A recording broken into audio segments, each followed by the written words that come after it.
Bienvenidos a este capítulo 17 de manejo del riesgo.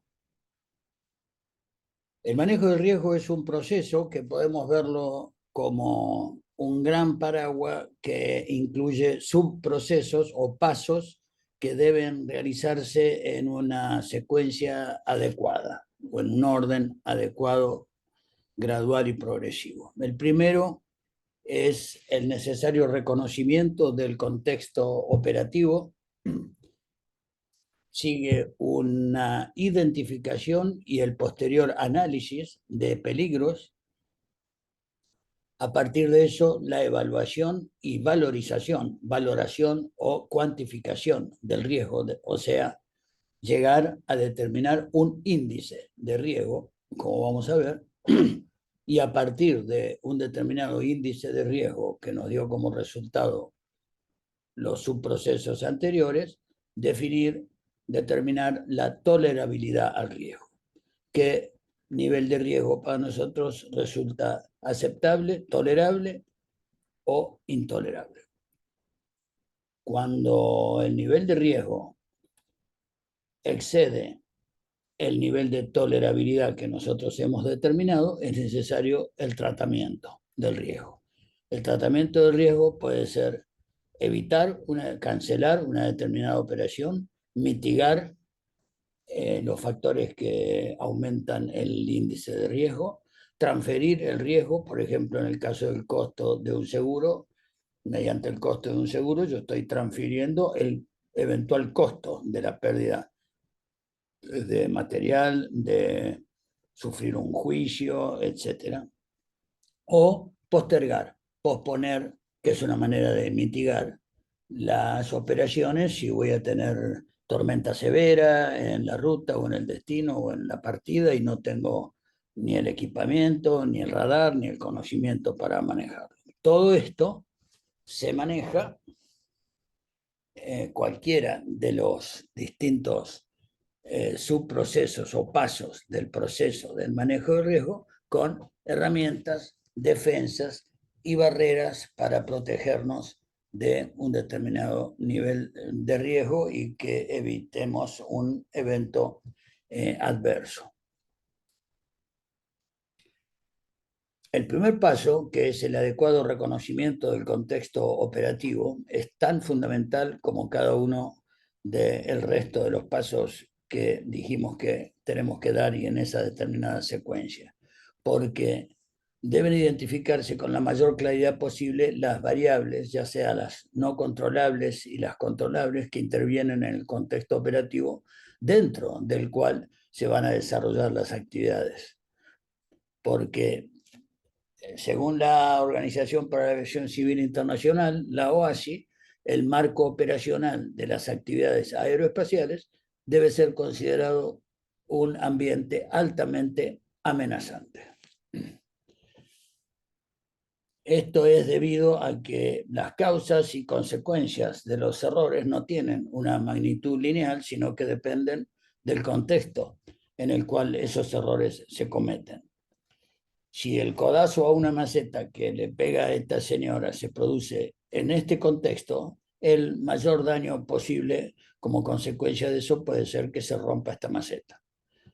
En cambio, si el mismo codazo desde el punto de vista del error humano es efectuado desde un piso mucho más superior, la caída de esta maceta puede generar un daño enorme en una persona que pase, o inclusive lesiones letales, en una persona que vaya a pasar en el momento que la maceta cae. Por lo tanto, el contexto no puede ignorarse y es la razón por la cual en un proceso de manejo de riesgo es el primer paso que tenemos que dar, identificar claramente el contexto operativo en el cual las operaciones se van a realizar, porque no es lo mismo un error cometido en este teclado alfanumérico que en este otro, cuando un solo error en una tecla de este teclado le representó al American Airlines, a un American Airlines en Cali, toparse con una montaña en vez de seguir su aproximación al aeropuerto que tenían la expectativa en dónde aterrizar. En tal sentido, la Organización para la Aviación Civil Internacional define el peligro como una condición u objeto, una circunstancia presente en un contexto operativo delimitado que tiene potencial de generar una o más consecuencias. Para esto hay una ayuda, una orientación de cómo ese paso de identificación y análisis de peligros que debe seguir al de reconocimiento del contexto operativo debe realizarse. En primer lugar, se debe enunciar el peligro genérico, por ejemplo, la construcción de una nueva estructura en un área operativa de un aeropuerto. A partir de este reconocimiento e identificación de un peligro genérico, identificar los componentes específicos de ese peligro genérico. Por ejemplo, que por existir este peligro genérico, puede existir la presencia de equipos de construcción, maquinaria vial, caminos habituales cerrados, vías de escape modificadas, un montón de otras posibles situaciones. Y a partir de esto tenemos que identificar las consecuencias potenciales para cada componente específico, para qué probable consecuencia puede tener cada uno de estos peligros específicos. Por ejemplo, choque entre vehículos y equipos de construcción, vehículos que se dirigen a destinos equivocados, lesiones al personal, etc. Cuando decimos consecuencia potencial, la OASI define en el marco del manejo del riesgo a consecuencia como el resultado potencial de un peligro, que puede causar lesiones a las personas, daños a equipamiento o estructuras, pérdida de material o disminución de la capacidad operativa para ejecutar determinadas funciones preestablecidas. Por lo tanto, una herramienta interesante sugerida para identificar y analizar los peligros es llevar una planilla en donde se consigne el peligro genérico, el componente específico del peligro. Por ejemplo, si el peligro genérico es un aeropuerto en construcción, el componente específico del peligro, maquinarias trabajando, como lo señalamos, las potenciales consecuencias de cada peligro específico, incursión en áreas operativas, inclusive el cruce de una maquinaria en una pista, personal trabajando, si es personal de una empresa constructora, no necesariamente va a estar ampliamente familiarizado con lo que es un aeropuerto. Pueden producirse lesiones a las personas por el hecho de que mucho personal no familiarizado con la operación en un aeropuerto se encuentren trabajando. El movimiento de materiales puede generar la presencia de objetos extraños. El movimiento de tierra puede generar polvo en suspensión y por lo tanto reducción de la visibilidad.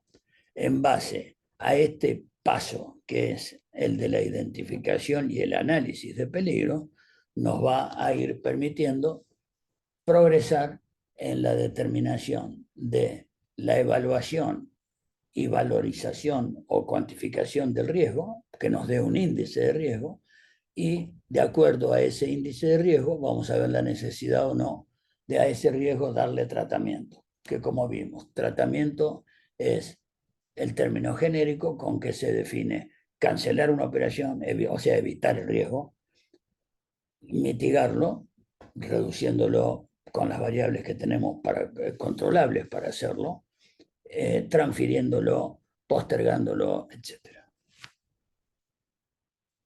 Para lo cual se empieza a ser necesario la definición de riesgo. Riesgo en el sentido más genérico, expresado, por ejemplo, como la definición de riesgo en la ISO 31000, la norma ISO 31000, que es manejo del riesgo, lo define a riesgo como el impacto de la incertidumbre sobre nuestros objetivos.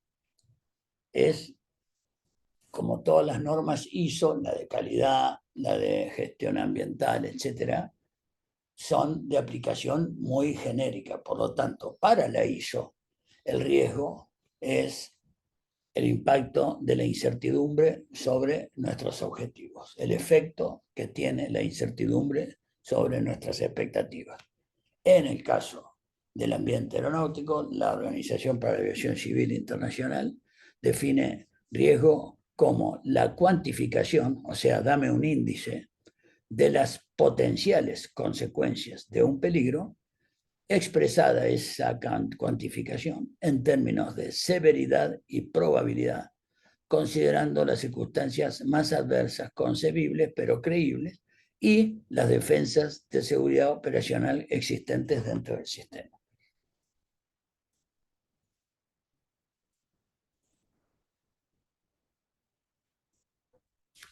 Entonces, si decimos que el riesgo es expresado en términos de severidad y probabilidad, vamos a definir probabilidad como la eventualidad que la potencial consecuencia de un peligro efectivamente ocurra.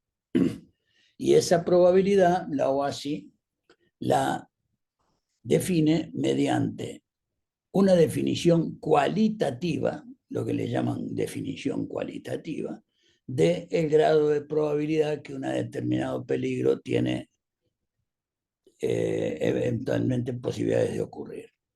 Frecuentemente, ocasional, remoto, improbable y extremadamente improbable. Y para valorar con estos índices 5, 4, 3, 2 y 1 respectivamente, esos índices de probabilidad, se le da a esta definición cualitativa esta referencia para que el individuo, para calificar, valorar como 5, 4, tenga presente que para considerar a una probabilidad como frecuente, tiene que ser probable que ocurra muchas veces, porque ha ocurrido frecuentemente. Para calificarla como ocasional, el individuo debe verificar que sea probable que ocurra algunas veces porque ha ocurrido infrecuentemente. Para calificarla como 3, remoto, a qué consideramos que es improbable, pero que es posible que ocurra, porque ocurre o ha ocurrido raramente.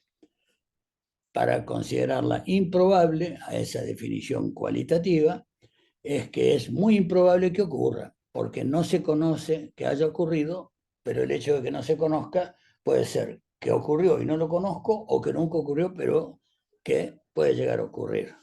Mientras que extremadamente improbable es que no me entra en la cabeza, es inconcebible prácticamente que el evento ocurra. Por lo tanto, son tan bajas las probabilidades que lo califico como 1. Esas son las definiciones cualitativas de probabilidad en el análisis de probabilidad. Mientras tanto, vamos a definir severidad, que es el otro parámetro mediante el cual se expresa el riesgo, que es el máximo potencial de daño que la probable consecuencia de un peligro puede causar, tomando como referencia las condiciones más adversas posibles, pero creíbles.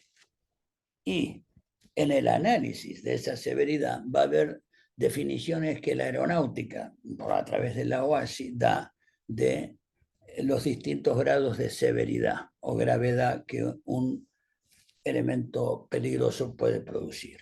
Catastrófico, si existe destrucción de equipamiento y muertes múltiples, se lo califica como 5 o como A. Peligroso, cuando haya una reducción importante de los márgenes de seguridad, daño físico o una carga de trabajo tal que los operadores no pueden desempeñar sus tareas en forma precisa y completa, lesiones serias a las personas, daños mayores al equipamiento, equipo, maquinaria, herramientas. Se lo califica como B o 4. Una definición aeronáutica de severidad mayor es una reducción significativa de los márgenes de seguridad, una reducción en la habilidad del operador en responder a condiciones operativas adversas como resultado del incremento de la carga de trabajo o como resultado de condiciones que impiden su eficiencia. Incidentes serios, lesiones a las personas, ya no serias, sino lesiones importantes a las personas. Se lo califica como C o 3. Una definición de severidad menor es aquella que causa interferencias, limitaciones operativas utilización de procedimientos de emergencia que se hagan necesarios, planes de contingencia que sea necesario disparar, la producción de incidentes menores. Incidente es lo que diferencia a un accidente en que no hay daños, lesiones a las personas, mientras que en el accidente sí. E insignificante es consecuencias leves, prácticamente despreciables, y se lo califica como 1 o E. Entonces, en base a el análisis de probabilidad y severidad de un potencial peligro, se construye lo que se llama una matriz de riesgo, en donde en un eje ponemos las probabilidades expresadas en esa definición cualitativa que dimos y la gravedad o severidad del riesgo expresada en esa definición aeronáutica de catastrófico, peligroso, importante, leve e insignificante. El cruce de cada una de estas columnas con su opuesta nos va a determinar o un factor de 5 por 5, en donde nos va a dar 25 acá, o 5A, 5B, 5C. Dentro de lo cual nos va a servir esta valorización, porque ya ahora tenemos un índice, 5B es un índice, lo mismo que si esto fuera 4, esto nos daría 20, es un índice. Si esto fuera 3, esto nos daría 15, 5 por 3, es un índice. Entonces, a partir de conocer ese índice, que también puede ser calculado o determinado ese índice, como dijimos, en una escala de magnitud del daño, de severidad del 1 al 4 y probabilidad del 1 al 4, simplemente multiplicando. Por lo tanto, el mayor índice de riesgo posible, el 100% de riesgo, va a ser el 16 por la multiplicación de ambos. En base a esto, que yo ya tengo un índice del riesgo para cada circunstancia y el cruce de probabilidades contra la severidad de un determinado potencial peligro, yo puedo ir a la determinación del otro paso, que es el de determinar a mi criterio la tolerabilidad a ese riesgo, considerando que un determinado índice de riesgo o hasta en una banda de tal índice a tal índice lo considero intolerable, debido a que exige tomar medidas inmediatas para mitigar el riesgo o suspender la actividad, cancelarla, evitarlo.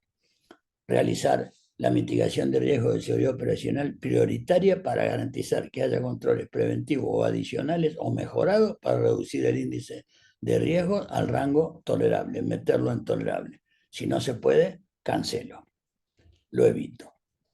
Desde tal índice a tal otro lo considero tolerable. Quiere decir que puede tolerarse sobre la base de la mitigación de riesgo de seguridad operacional. Requiere o puede requerir necesitar una decisión de gestión en la alta dirección de la empresa, etcétera, para aceptar o no determinado nivel de riesgo y considerarlo tolerable. Y por último, determinar en un rango verde un nivel de riesgo entre tal y tal que es aceptable sin requerir tratamiento alguno, ni mitigación, ni cancelación, ni postergación, ni transferencia de ese riesgo. Es aceptable tal cual está, no se necesita mitigación posterior.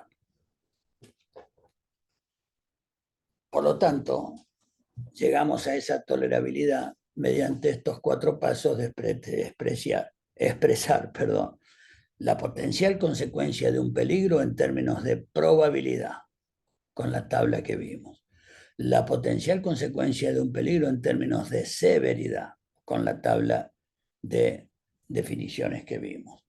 Determinar entonces el riesgo de la potencial consecuencia entre severidad y probabilidad, y en base a eso determinar la tolerabilidad al riesgo de acuerdo a la potencial consecuencia de ese peligro. Para todo esto de determinación del contexto operativo, identificación y análisis de los peligros, la determinación del peligro genérico, la determinación del peligro específico, la determinación de las probables consecuencias, los elementos para definir el índice de riesgo, etcétera. Sobre todo aquello que es identificación temprana, oportuna de todos estos elementos, es muy útil la aplicación de varias herramientas que el sistema aeronáutico nos proporciona, entre ellas la más antigua, el modelo Shell, por el acrónimo de Software, Hardware, Environment y Libware. Software está representado por aquel soporte lógico, la suma de procedimientos, el conjunto regulatorio, las políticas y cultura organizacional, etc. El hardware, por el contrario, todo lo que representa maquinaria, instrumental, equipamiento, herramientas, todo lo que es más tangible, entre ellos el tiempo que se le asigna a la persona para realizar una determinada tarea que se le encargue, y los recursos financieros para hacerlo, además de otro tipo de recurso físico en términos de hardware. El ambiente, no solamente el ambiente laboral como el clima laboral en cuanto a humor, el liderazgo, etcétera, sino también todo lo relacionado con el ambiente en términos ergonométricos, de vibraciones, de efectos gravitacionales, humedad y temperatura extremas, ruidos molestos fuera de lo habitual, etcétera. El ambiente laboral como un todo. El individuo a cargo de una tarea, el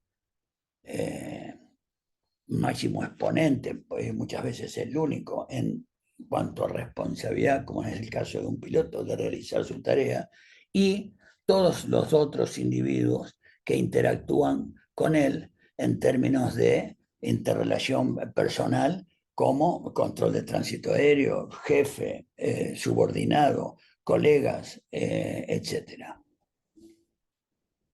El hecho de que se produzca un desajuste señalado acá por estas caprichosas grietas, que no son caprichosas, quiere decir que allí se produjo una grieta, una fisura, que representa la falta de coherencia, de armonía, de compatibilidad entre uno y otro módulo. Tiene que ser absolutamente consistente y autosuficiente cada uno de estos módulos en sí mismo, el individuo estar capacitado para hacer esta tarea, los procedimientos, todo el conjunto lógico ser el suficiente y necesario, lo mismo que las herramientas, pero a su vez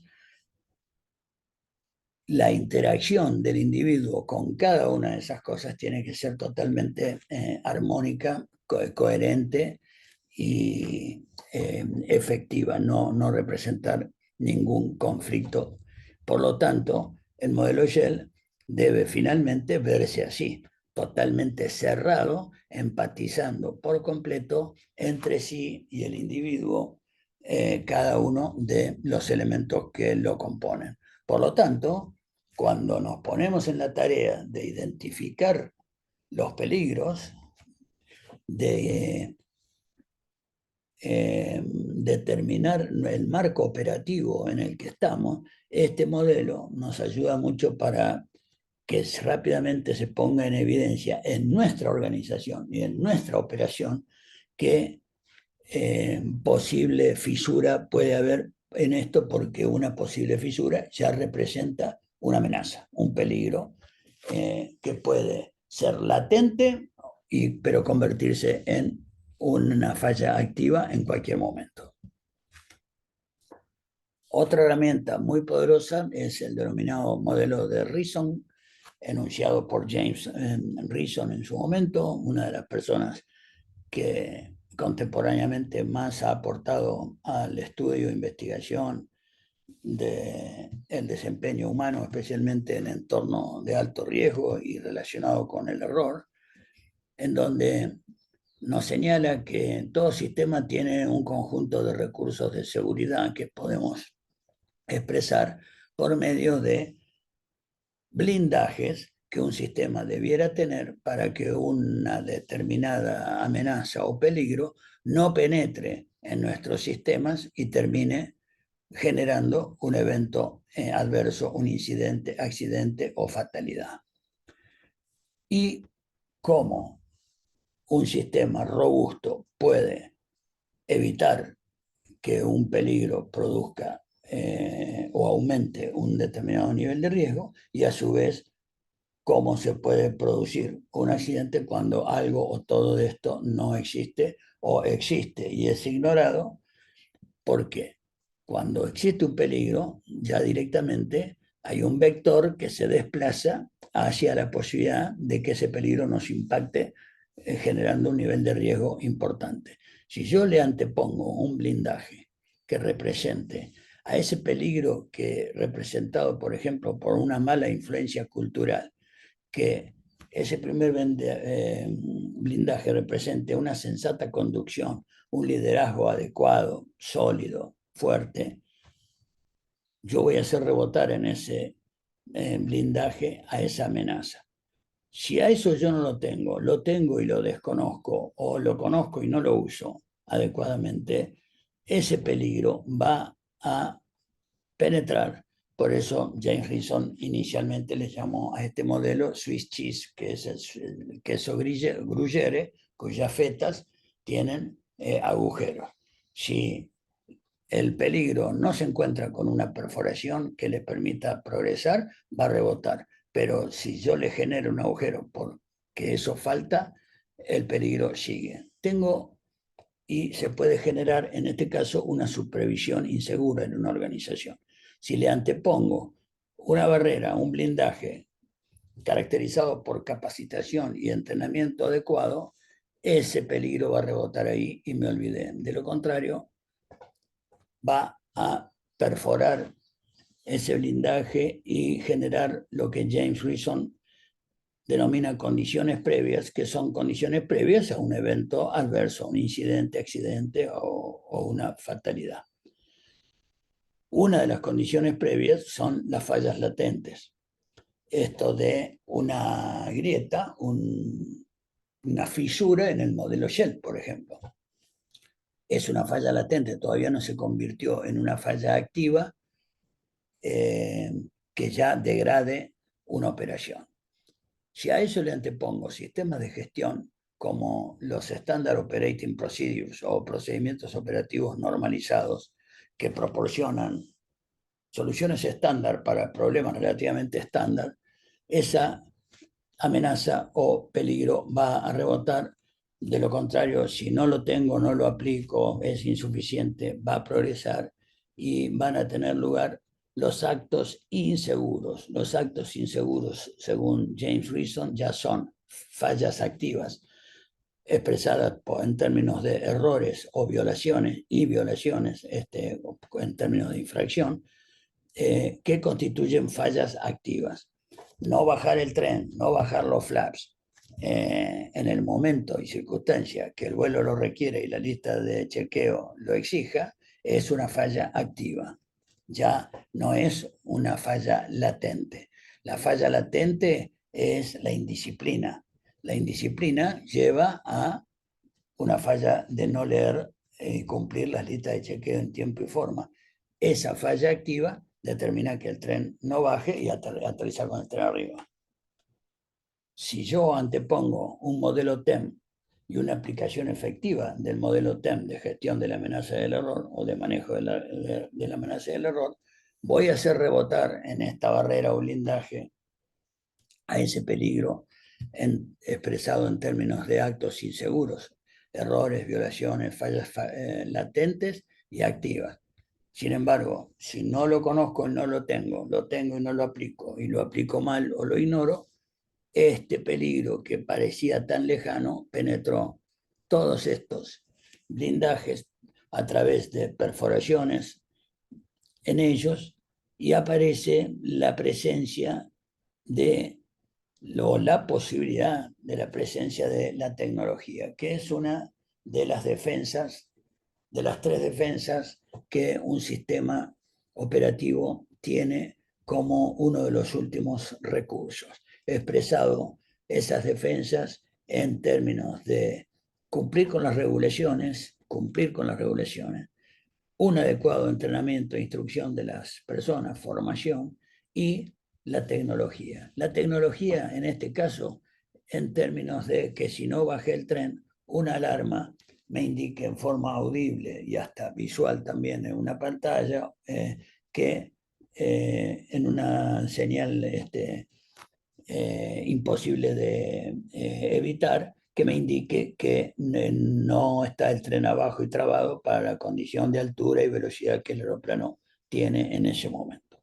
Por lo tanto, si esa ayuda que me lo da la tecnología, el aeroplano por diseño y construcción la tiene y funciona adecuadamente, y el operador, en este caso el tripulante, el piloto, la respeta y cuando la escucha baja el tren en forma inmediata, va a haber rebotado en este último blindaje o recurso de seguridad la posibilidad de constituirse en un evento adverso. Si eso nunca lo tuve y no funciona y pretendo que está funcionando erróneamente, entonces no le hago caso.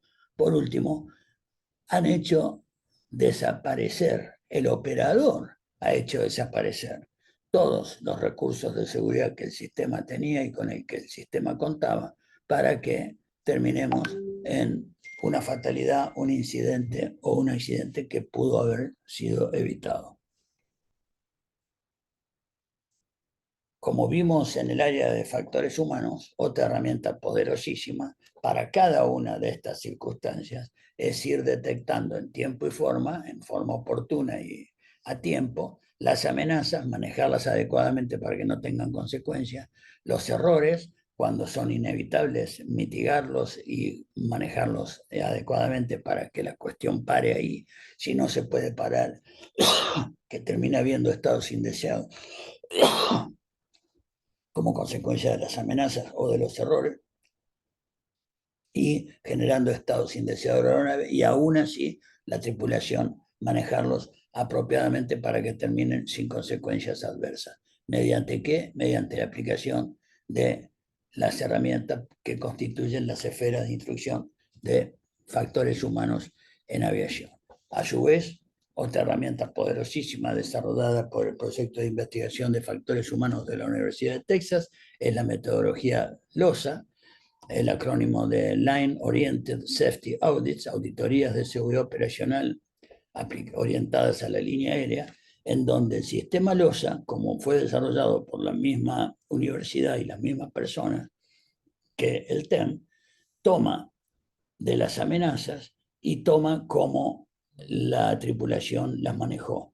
Identifica los errores que se cometieron y cómo la tripulación los manejó. Identifica los estados indeseados de la aeronave y cómo fue manejado por la tripulación, y le devuelve al sistema un montón de información previa, mucho antes o ocurridos sin que haya tenido consecuencias, ni incidentes ni accidentes. O sea, se toma de lo que se hizo bien, de cómo las tripulaciones gestionaron efectivamente, y lo vuelve al sistema, ya no con el valor del accidente aéreo que tuvo que ocurrir y después aprendemos de lo ocurrido. El sistema LOSA es un sistema predictivo que, en vez de ser reactivo, nos advierte que los tripulantes hacen bien de una manera de habiendo filtrado espectacularmente un montón de información para devolvernos estadísticamente cuáles son las amenazas más comunes, los errores más comunes y los estados indeseados más comunes, y cómo las tripulaciones los han manejado respectivamente para que no haya llegado la ocurrencia de elementos que constituyan incidentes, accidentes o fatalidades en el sistema aeronáutico.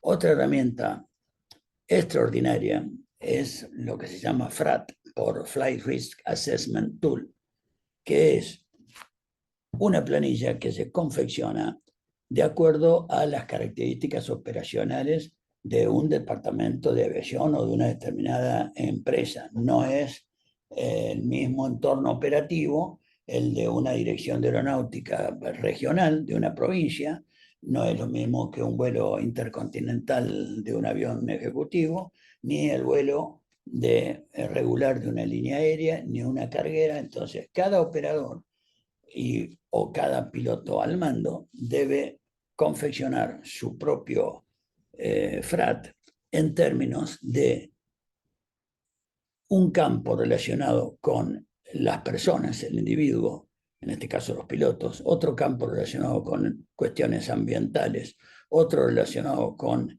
el equipo y en algunos casos puede ser necesario, cada uno lo evalúa, otro campo relacionado con políticas, procedimientos, etcétera, que nos daremos cuenta rápidamente que los campos corresponden al modelo Shell.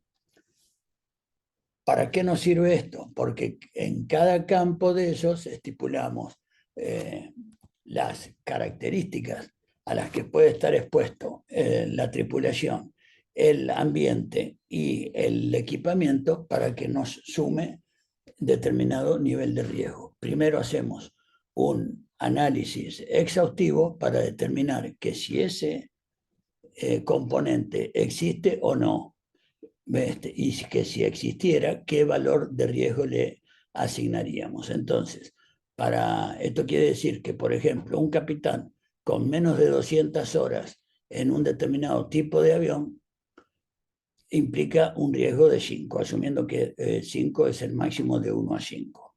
Con el mismo criterio, operar en una pista mojada implica un nivel de riesgo 3 de 5. En una pista contaminada, lo mismo. Una operación nocturna implica un riesgo de 5. Lluvia fuerte en la partida o el destino implica un nivel de 5. Un viento en superficie mayor a 30 nudos indica un nivel de riesgo de 4. Entonces, todo lo que tiene que hacer el piloto es, después que analizó, identificó todo esto y confeccionó esto, para una determinada misión, expresar antes de la misma si ese componente del riesgo existe o no. Si va por no, la planilla automáticamente le da un puntaje de 0, pero si va por sí, le aplica el índice de riesgo que corresponde a ese ítem cuando es positiva la respuesta. Entonces va sumando el valor de riesgo correspondiente a cada ítem que se contesta por sí. En este caso, operación nocturna, en este caso, un periodo durante el día de más de 12 horas de servicio y de más de 8 horas de vuelo. Los dos van por sí, entonces suma. Acá operación nocturna suma, sí. Si hubiera sido operación en el crepúsculo, sumaría 2, si tuviera sí acá. Y así sucesivamente, si tenemos previsto o pronosticado tormentas eléctricas en la partida o el destino, suma 4, en este caso sí, suma 4. Por lo tanto, cuando termino, me da una suma. Este 19 es el índice de riesgo para esa misión. Es la combinación de la severidad del riesgo con la probabilidad que ocurra, pues ya le dije que sí. Entonces, el total de riesgo para esta determinada misión me dio 19. Y esto permite que cada operador establezca lo que la OASI, la Organización para la Aviación Civil Internacional, identifica o define como ALOS, que quiere decir Acceptable Level of Safety, un nivel aceptable de seguridad operacional. ¿Qué quiere decir el ALOS? Que si yo le pusiera así a todo el riesgo posible, si todos los ítems en esta columna tuvieran sí, acá en vez de 19 me daría 146. Entonces, ¿yo qué puedo determinar?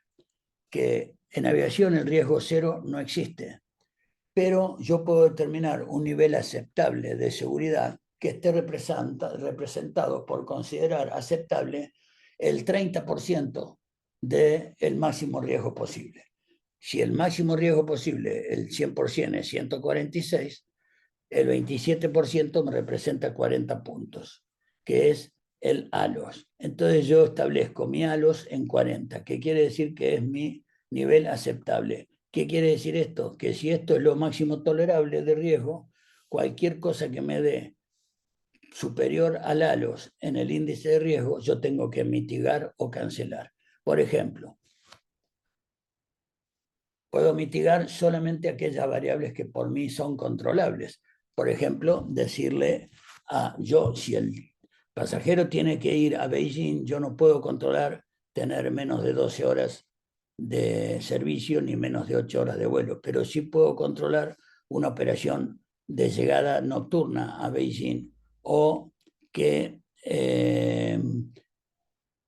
haya tormenta eléctrica en el despegue o en el aterrizaje. Entonces puedo postergar mitigando de esa manera para bajar ese índice de riesgo si me diera superior a 40 hasta meterlo en 40 o inferior. Esto es determinar, así como determino un índice de riesgo, establecer por consenso, lo que sea, por convención, listo, mi nivel aceptable de seguridad es tal, 40. ¿Por qué? Porque representa menos del 30% de sometimiento al riesgo total. Me parece aceptable. Listo, 40. Por otro lado, existe otro nivel que se puede determinar, que es determinado al ARP. En un riesgo que la máxima peligrosidad esté representada por 30 en vez de por 146, o sea, el 100% del máximo riesgo es un nivel de 30, si yo establezco el 30% como máximo aceptable, mi ALOS, Acceptable Level of Safety, nivel aceptable de seguridad, va a ser 8 sobre 30. Entonces, en 8, fíjense ustedes dónde estoy, respecto a el total del espectro de peligrosidad o de riesgo que yo puedo tener. Entonces, si tengo un índice de riesgo de 8 o inferior, yo estoy dentro de niveles aceptables de seguridad. Pero hay uno más restrictivo y más conservador que yo puedo determinar, que es lo que se llama, según la OASI, ALARP, as low as reasonably practicable, tan bajo como lo razonablemente factible. ¿Qué quiere decir esto?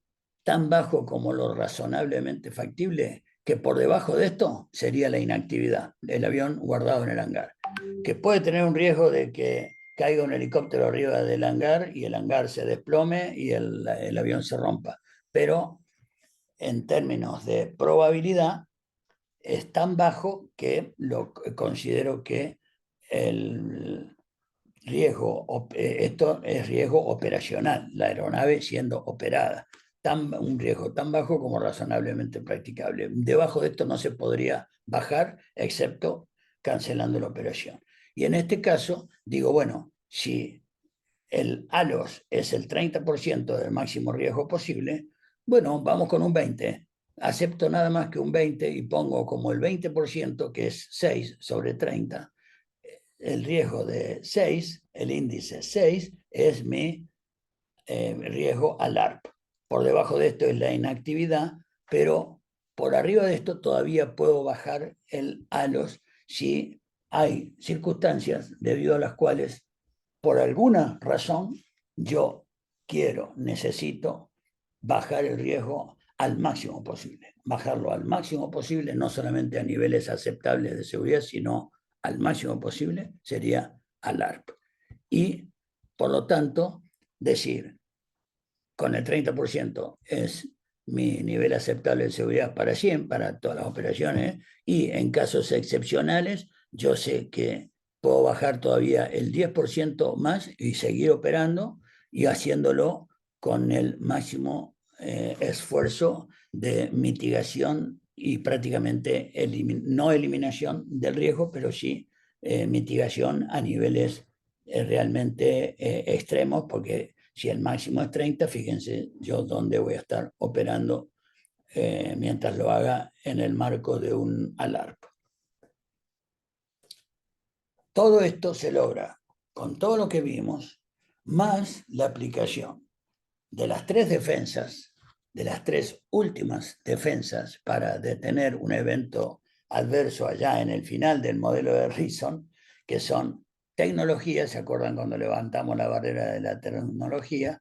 La instrucción y la normativa. Si yo respeto las leyes, estoy adecuadamente formado y instalo y respeto y funciona adecuadamente toda la tecnología disponible, ya son defensas muy significativas que antepuse. Y aún así hay una última barrera que yo le puedo levantar a un evento adverso antes que ocurra, que es el airmanship. Tener en todos los tripulantes una sólida disciplina operativa, una destreza en la que sea la necesaria y la correspondiente a un personal debidamente entrenado, sobre todo en experiencia reciente en vuelo, competencia en términos de conocimiento, experiencia acumulada, etc. Sólidos pilares en el conocimiento y el respeto y el reconocimiento y la conciencia de uno mismo y de sus limitaciones, del equipo de personas con que se interrelaciona y sus limitaciones, de la aeronave y sus limitaciones, del ambiente y sus limitaciones, del riesgo implícito en una misión, como lo acabamos de ver, y de las características ya específicas, no solamente el riesgo implícito en un contexto operativo determinado, sino las características propias de una determinada pierna. No es lo mismo la pierna de acá a San Pablo que la de San Pablo a el Río de Janeiro, de ninguna manera. Eso es lo que lleva a sostener altos niveles de conciencia situacional, que las tripulaciones, como consecuencia de la suma y combinación de todo esto, tengan un buen criterio y un buen juicio en la aplicación de su toma de decisiones aeronáuticas, y eso va a llevar a resultados tales que va a minimizar por completo la ocurrencia de incidentes, accidentes y fatalidades en aviación, porque van a determinar que no basta con hacer correctamente las cosas, sino hacer lo correcto en todo momento y circunstancia. Muchísimas gracias. Como siempre, quedo a total disposición para cualquier duda, inquietud que puedan tener. No duden en contar conmigo.